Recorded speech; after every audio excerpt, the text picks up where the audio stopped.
Hey there, my name is Ariel. This Friday Feminist Fuck You is coming to you from Berkeley, California.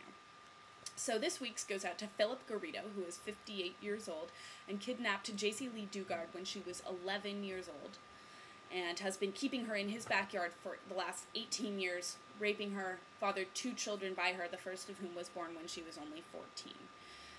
And the authorities didn't discover this until this week, when he came onto my campus, the University of California, Berkeley campus, Tuesday, to proselytize and hand out religious literature to students.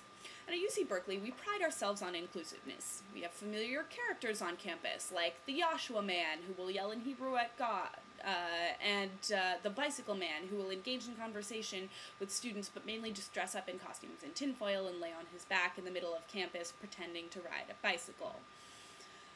But all of the campus characters, with just a couple exceptions, are scruffy-looking, middle-aged, or elderly white men. And in my last 2 years as a student here, I have tried to put aside my discomfort with the religious proselytizers and people who make me feel unsafe on my campus.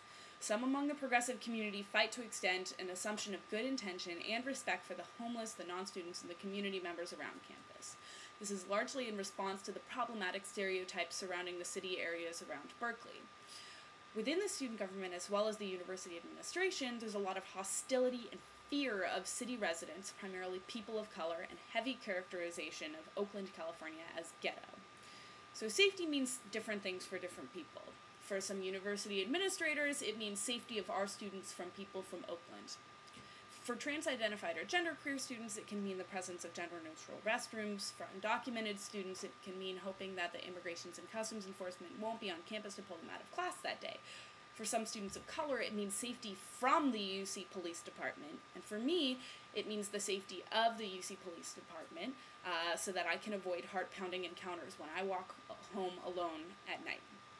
And I've taken self-defense courses, I've taken kickboxing, women's empowerment classes, and I stand up to strangers who harass. And my first step to confidence was turning my internalized fear of strangers I encounter on the street into anger against any who dare to harass me.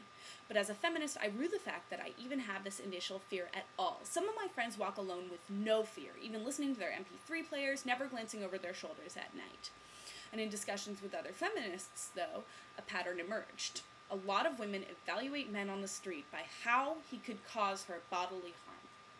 Fear is not a feminist principle, but it is often a women's experience. This is why I am so furious that Philip Garrido, this sick, lifetime repeat offender rapist, came onto my campus to proselytize to students.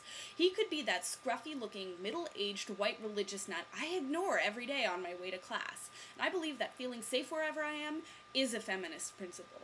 And creating the feeling of safety is something that underrepresented groups, progressive groups, minority groups, women, feminists, we care so much about and we work so hard to establish.